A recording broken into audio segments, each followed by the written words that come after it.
नमस्कार, कैसे हैं? आर 2023 के रिजल्ट को देखकर लग रहा है कि आयोग बहुत स्पीड में है। इसके डीवी के लिए, डॉक्यूमेंट्स वेरिफिकेशन के लिए आयोग ने नोटिस जारी कर दिए। क्या क्या साथ लेके जाना है, इस पर बात करेंगे। और इससे आसार नज़र आ रहे हैं, जैसे बादल देख के बारिश की बात हम करते हैं ना, कि बारिश हो सकती है अब, तो लग रहा है कि 2026 की जो आर की वैकेंसी है वो जल्दी आ जाएगी। जो नोटिस जारी हुआ है उस नोटिस को आप देख सकते हैं। इस तरीके से ये नोटिस जारी किया गया है। इस नोटिस को अगर इजी वे में समझना है, देखिए है क्या, अभिलेख मिलान या सत्यापन आयोग के द्वारा किया जाना है। तो इसमें लेके क्या जाना है ये इम्पोर्टेंट है, और क्या इसमें होता है। देखिए, जब भी आप कहीं पर डॉक्यूमेंट्स वेरिफिकेशन के लिए ले जाते हैं, तो आपने जो भी डॉक्यूमेंट्स लगाए हैं अपने उस एग्ज़ाम के लिए, जैसे आपने प्रीलिम्स और मेंस के समय जो भी डॉक्यूमेंट सबमिट किए थे। प्रीलिम्स में तो फॉर्म बहुत साधारण ऐसे होता है, मेंस में जो फॉर्म होता है वो थोड़ा सा और डॉक्यूमेंट्स की मांग करता है। जिन लोगों का ARO है उन लोगों ने टाइपिंग भी की है, उन लोगों का जो स्पेशल क्वालिफिकेशन है ना, तो इन सारी ओ लेवल की जैसे बात है, या ओ लेवल के इक्विवेलेंट जो भी डिग्री उन्होंने उसमें टिक किया था, लगाया था, तो उन सारी चीज़ों को लेके जाना है। हाई स्कूल, इंटरमीडिएट, दोनों का अंक पत्र, प्रमाण पत्र, ओरिजिनल प्रति आप लेके जाएंगे, बिल्कुल ओरिजिनल प्रति आप लेके जाएंगे। अच्छा, ये लोग जो हैं ये अपने संस्थान के लोग हैं जिनका सिलेक्शन हुआ है। 3 ये लोग कल अभी मिलने आए थे। इनका इंटरव्यू शालिनी का आपने देखा होगा, गिरीश का जल्दी देखेंगे, शमसुल का देखेंगे। बाकी लोग जैसे जैसे आते रहेंगे हम आपके सामने उनका अनुभव शेयर करते रहेंगे। तो जितने भी डॉक्यूमेंट्स आपने लगाए हैं, ये डॉक्यूमेंट्स में जैसे आप हाई स्कूल का, इंटरमीडिएट का, है ना, ग्रेजुएशन का आपने लगाया है, तो इनका 2 चीज़, यानी कि इनकी मार्कशीट भी आपको लगानी है, लेके जानी है ओरिजिनल, और मार्कशीट के साथ साथ आपको यहाँ पर उनका सर्टिफिकेट भी लेके जाना है, सनद भी लेके जाना है। फिर अगर आपने PG लगाया था तो PG का भी यही चीज़ करना है। फिर जिन लोगों का ARO है तो ARO में उन लोगों ने O लेवल या इसके इक्विवेलेंट कोई डिग्री लगाई होगी, डिप्लोमा लगाया होगा, तो इसका भी आपको पूरा जो आपके पास उसकी मार्कशीट है, जो भी प्रमाण पत्र है, इसको लेके जाना है। सब कुछ ओरिजिनल लेके जाइएगा, है ना, ओरिजिनल लेके जाइएगा।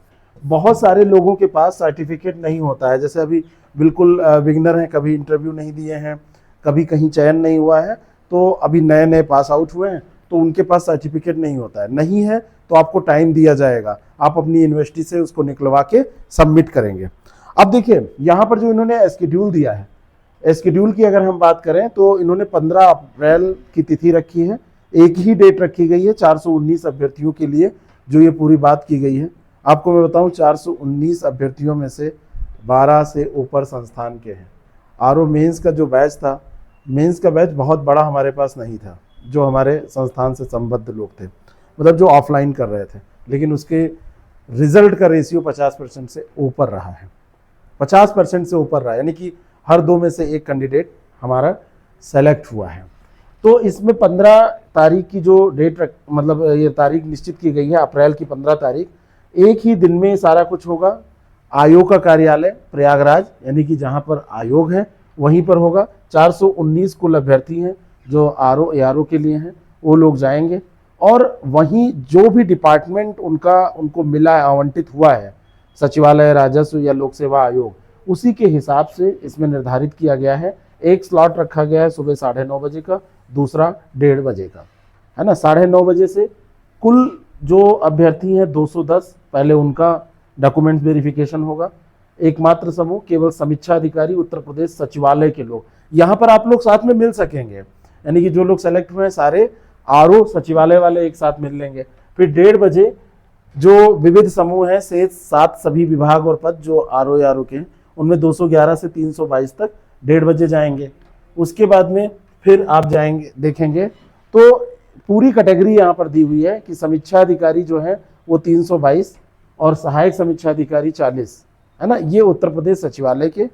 फिर राजस्व परिषद के 3 और ये सहायक समीक्षा अधिकारी ARO राजस्व परिषद के 23, और फिर लोक सेवा आयोग के 13 आरओ और ये 18 जो हैं ये सहायक समीक्षा अधिकारी ARO। ये सारे लोग पहुंचेंगे वहाँ। तो बेसिकली इसमें 2 ही स्लॉट रखा गया है। इतना बड़ा नोटिफिकेशन, केवल 2 स्लॉट है, एक 9:30 बजे से जिसमें 210 लोग और बाकी 1:30 बजे से जिसमें 209 लोग, यानी कि सुबह और शाम में मिला के बराबर अभ्यर्थी हैं, 210 और 209 दोनों को मिलाएंगे 419 हो जाएगा। तो इस तरीके से ये पूरा शेड्यूल किया गया है। आप जल्दी पहुंच जाइएगा, लेट मत कीजिएगा। 9:30 बजे पहुंचना है, यानी कि आप 9 बजे पहुंच जाइएगा वहाँ पे, और जिनको 1:30 बजे पहुंचना है वो 1 बजे से पहले पहुंच जाए वहाँ पर, उसमें लेट मत कीजिएगा। अफरा तफरी होती है, दिक्कत होती है, क्योंकि जांच सारी मिलान बहुत अच्छे से होती है। अच्छा, ये तो बात हो गई इसकी कि ये तो हो जाएगा। अब इसके बाद में अब होगा क्या, जैसे ये डीवी हो जाएगी तो इस डीवी होने के बाद जैसे ये उत्तर प्रदेश सचिवालय, राजस्व परिषद और ये लोक सेवा आयोग, सबसे पहले ज्वाइनिंग इनको मिलेगी, उसके बाद में इन लोगों को ज्वाइनिंग मिलेगी।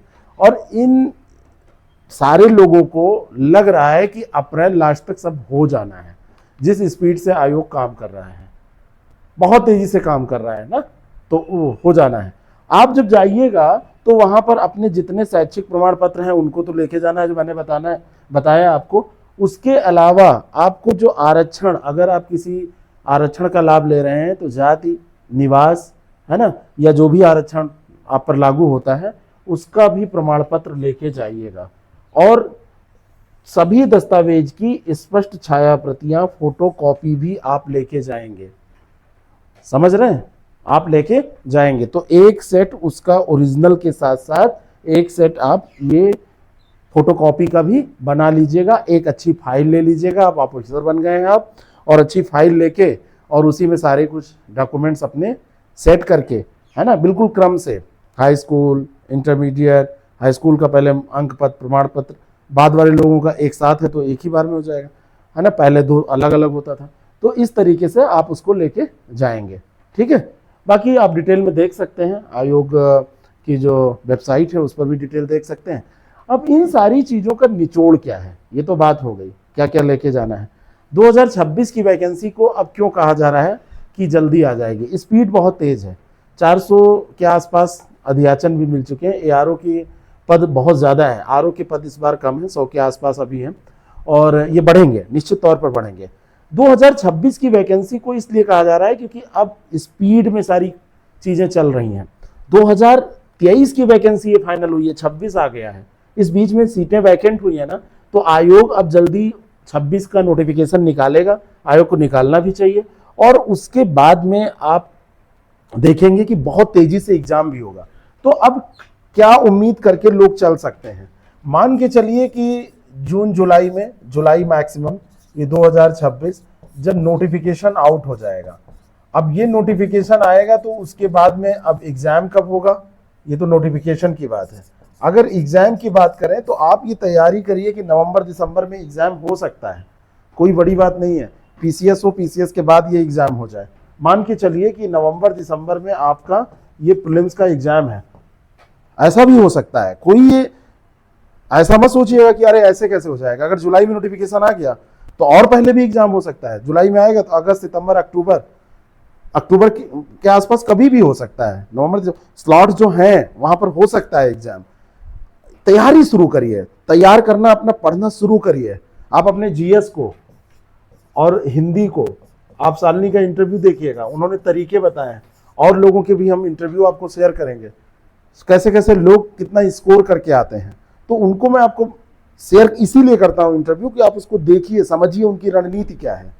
और इन सारी चीज़ों को जब आप करेंगे तो ये मान के चलिए कि आपका एग्ज़ाम जब होगा उसके पहले आपकी तैयारी हो जाएगी।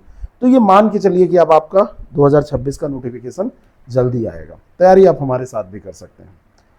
किसी भी जानकारी के लिए दिए गए नंबर पर कांटेक्ट करें। न्यू बैचेज स्टार्ट होने वाले हैं, एक अच्छी सफलता दर हमारे पास है, अच्छा कंटेंट है, आप हमारी क्लासेस देख सकते हैं। आप हमारे किसी भी क्लासेस को पहले जज करिए, उसके बाद में फिर इसको ज्वाइन करिए। Thank you so much.